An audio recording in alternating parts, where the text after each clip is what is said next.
कोई और जो भी रांची ये शंकर सब होई। कितना साफ कि कलयुग में भवसागर पार जाने के लिए गुरु नाम, वो गुरु नाम प्राप्त करें। गुरु नाम आएगा, गुरु नाम तुम्हें पार करेगा, तुम्हारा काम गुरु नाम से होगा। और आप थोड़ी सी शंका पैदा की, आप अच्छा स्टैंड गए, बीच में गुरु बैठा, आगे गए, पीछे देव लगा दिया, देव गुरुदेव नाम पास का। अरे गुरु तो बीच में बैठा है, ये तो शिष्टाचार सबके आगे, जय राम जय कृष्ण जय हनुमान सबके आगे लगाते। और देव माने देवता, जो तुम्हें सब कुछ दे बदले में आपसे कुछ न ले, उसको कहते हैं देवता। तो ऐसे कौन से देवता हैं जो आपको रात दिन देते हैं, बदले में कुछ नहीं लेते हैं? पहला है धरती देवता, जिस पर आप बैठे हो, ये आपसे किराया बनती, आप बैठे हो और पूरा जीवन तुम्हारा इसी पर आधारित है, लेकिन इस पर कितनी गंदगी फैलाते हो, कितने बुरे कर्म करते हो, लेकिन धरती माँ कभी बदले की भावना नहीं और आपसे कुछ नहीं। लेकिन जिन्होंने धरती पर कब्जा कर लिया वो पैसा मांगती, वो पैसा मांगती, लेकिन धरती माँ आपसे कुछ नहीं। ये पहला देवता। दूसरा है सूर्य देवता। ये सूरज पूरब में निकलता, पश्चिम में डूबता, पूरे दिन आपको प्रकाश देता, बदले में आपसे पैसा मांगता, क्या कोई सामान मांगता? अगर सरकार की बनाई व्यवस्था प्रकाश का प्रयोग करो तो पैसा देता। तीसरा है चंद्र देवता। ये चंद्रमा पूरी रात आपको प्रकाश देता है, ठंडक देता है, और सबसे महत्वपूर्ण चीज क्या देता? जीवन शक्ति, जिसे ऑक्सीजन देता। ये ऑक्सीजन प्रदान करता, ये पूरी रात ऑक्सीजन बांटता रहता और आपसे कुछ नहीं देता। अगर सरकार की बनाई कोई व्यवस्था का प्रयोग करो बगैर पैसे, पहले समझ लो देवता किसे कहते। और चौथा है वायु देवता। कैसी शीतल मंद हवा चलती, एक पैसा आपसे नहीं मांगती। अगर सरकार की बनाई हवा का प्रयोग कूलर पंखा एसी का करो तो पैसा लेता है, बगैर पैसे आपको कोई नहीं देता। ये है देवता जो तुमको सब कुछ देते और बदले में कुछ नहीं। और पांचवा है जल देवता। इतनी मूसलाधार बारिश होती, सारी प्रकृति को हरा भरा कर देती और एक पैसा आपसे नहीं। अगर इंसान कोई जल की व्यवस्था अपनी बना ले तो बगैर वैसे आपको पानी नहीं मिले। और कलयुग में तो आप इतनी नदियां भारत में, इतनी बरसात भारत में, फिर भी पानी 20 रुपए लीटर बिक रहा। ये क्या है?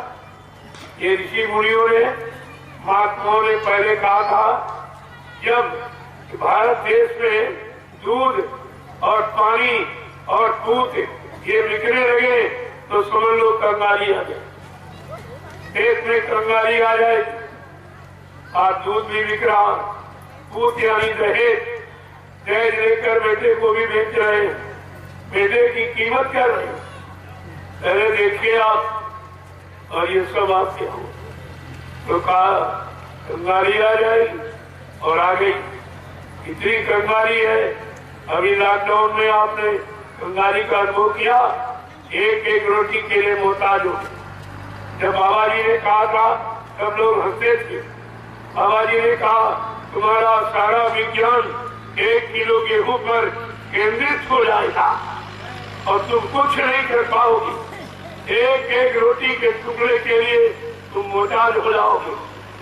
उसे पूछे लॉकडाउन में जो मुंबई कलकत्ता से पैदल बेचारे भगे और किस तरह यानी भूख के मारे गाँव में रोटी मांगते थे, कोई रोटी दे दे, कोई रोटी। रुपया पैसा कोई नहीं मांगता, कपड़े लत्ते सामान कोई नहीं मांगता, रोटी का टुकड़ा। की कीमत आपको दिखा दी। बाबा जी ने तो यहाँ तक कहा, अगर आपने संत महात्माओं की बात न मानी, आगे वो समय आ रहा, एक रोटी का टुकड़ा नाली में पड़ा होगा, तुम निगाह बचा के उठा के खा दोगे। इतना खराब समय आ, और आपसे चिल्ला के कहा, अन्य और दवाओं की कमी पड़ेगी, पेड़ों की पत्ती तुम्हें ढूंढे न मिलेगी, ऐसा आएगा तेरे कर्मों का नजारा, और सुनते तो जाओ संदेशा हमारा। ये सब आपको बताया गया, और एक दिन नहीं 60 वर्ष मथुरा में आपको ये सब सुनाया और समझाया गया। जगह जगह कार्यक्रम करके पूरे भारत में आपको ये जानकारी दी गई, लेकिन तुम्हारी समझ में तो कुछ नहीं आया, कुछ नहीं। एक भी शब्द आपके पास गुरु का नहीं। जब आपके पास गुरु का वचन नहीं तो कैसे बचो? बचने का और कोई रास्ता नहीं है। जो तुम सोचते हो मेरे पास मकान 2-2 4-4 है, मेरे पास जमीन बहुत है, मेरे पास पैसा बहुत है, मेरे पास खाने के लिए रोटी है और रहने के लिए मकान है और बाल बच्चे सब, तुमको नहीं मालूम कुदरत के एक झटके में ये सब साफ हो जाए। उसके लिए तो 1 मिनट का भी सामान नहीं, 1 मिनट में ये सब खत्म हो जाए। तो कहा ऐसा कोई काम मत करो जो इस तरह कोई व्यवस्था बन जाए, विनाश की स्थिति तैयार हो जाए, ऐसा कोई काम मत करो। और कहा ये धरती माँ है, इसी पर पैदा हुए हो, इसी पर जियोगे, इसी पर मर के चले जाओगे, तो धरती माँ को नाराज मत करो। अगर ये नाराज हो गई और इसने कहीं करवट ले ली तो ये सब रसातल में चला जाएगा, ये कुछ नहीं बचेगा। और आपसे प्रार्थना रोज की जाती, संत महापुरुष को प्रार्थना करते सबके लिए, सबके कल्याण के लिए, और सबसे कहते, लेकिन दुनिया ऐसी बावरी, कोई काम न बने, कोई लेने वाला नहीं, कोई सुनने वाला करने वाला कोई है ही नहीं। जिन 45 करोड़ों को मथुरा में खड़ा किया, जब वो नहीं टिक पाए, वो नहीं सुन पाए, वो नहीं समझ पाए, वो नहीं पहचान पाए, वो अपना काम नहीं बना पाए, तो औरों की बात को छोड़ दो। किसने गुरु को पहचाना ये बताइए? 45 करोड़ों में किसी ने पहचाना? इतने चेला और गुरु को पहचाने वाला एक भी नहीं निकला। सात दरबार छोड़ के भागे, गुरु को ही छोड़ दिया। अब ये भी भूल गए, जब गुरु हमारे पास नहीं रहेगा तो बचाएगा तो हमारी रक्षा कौन करेगा? और तुम घर से निकले थे गुरु करने के लिए, गुरु के पास गए, गुरु के यहाँ आते जाते रहे, सेवाएं देते रहे, लेकिन बाद में आपने अपना काम तो गुरु से नहीं करा पाया और प्रचार कर दिया कि बाबा जी मर चुके, ये और प्रचार किया। अरे जब मर के चले गए तब तो तुम्हारा काम कभी होना ही नहीं, तुम्हारी जीवात्मा का तो कभी काम नहीं होना, क्योंकि तुम्हारी धारणा ऐसी बन गई, कह दिया वो तो मर के चले गए, तो भी ये तुम्हारा काम कौन सा? और दूसरे किसी के बस का नहीं। वो बाबा जी ने पहले आपको बता दिया था कि मेरा काम न कोई कर सकता है, न हमको अपने काम से कोई रोक सकता। ये दोनों चेले जो आपके साथ थे, एक तो सृष्टि में कोई ऐसा नहीं जो मेरा एक काम कर दे, जीवात्माओं के कल्याण उद्धार क्या, या व्यवस्था परिवर्तन का, या कलयुग भगाने का और सतयुग लाने का ये काम मेरा कोई कर ही नहीं सकता, और हमको इस काम से कोई रोक नहीं सकता। फिर भी आप तुम्हारी समझ नहीं आई, जब कोई रोक नहीं सकता। और ये भी कहा कि गांधी महात्मा तो चूक गए, लेकिन बच्चा मैं चूकने वाला नहीं, वो गोली के शिकार हो गए, लेकिन मुझको मारने के लिए सृष्टि में अभी कोई गोला बारूद तैयार नहीं, न मुझे कोई मार सकता है, न मुझे कोई धोखा दे सकता है, न मुझे कोई धन दौलत सामान से खरीद सकता है। मैं अपना काम करने आया हूँ, काम करके ही जाऊंगा।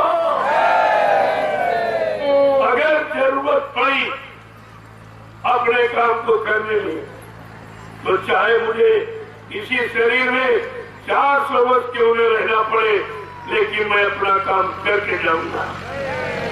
क्या आप ये भूल गए? क्या गुरु ने झूठ कहा था? क्या तुमने गुरु को झूठा बताया? क्या झूठ बोलने वाले को गुरु बनाया? ये सब पूछा जाएगा आपसे। मैं इसलिए याद करा रहा हूँ कि आगे आपसे सब पूछा जाए। तुम गुरु के पास किस काम के लिए गए? क्या तुम्हारा काम हो गया? और जो तुम कह रहे गुरु चले गए, बिना काम किए चले गए, जबकि बाबा जी ने क्या कहा था? तुमको अपनी चिंता नहीं है, लेकिन हमको तुम्हारी चिंता है, क्योंकि हमने तुमको नामदान दे दिया है। नामदान देने का मतलब जिम्मेवारी। जब तो जीव को घर नहीं पहुंचा देंगे, तब तो मनु शरीर को छोड़ के जाने वाला नहीं हो। इतनी तो बात आपको याद रखनी चाहिए। लेकिन आपके पास तो कोई बचे नहीं, तो तुम बचोगे कैसे? किसी ने बच्चों की कीमत ही नहीं। जबकि बाबा जी ने आपसे क्या कहा था? मेरे बच्चों को बहुत संभाल के रखना,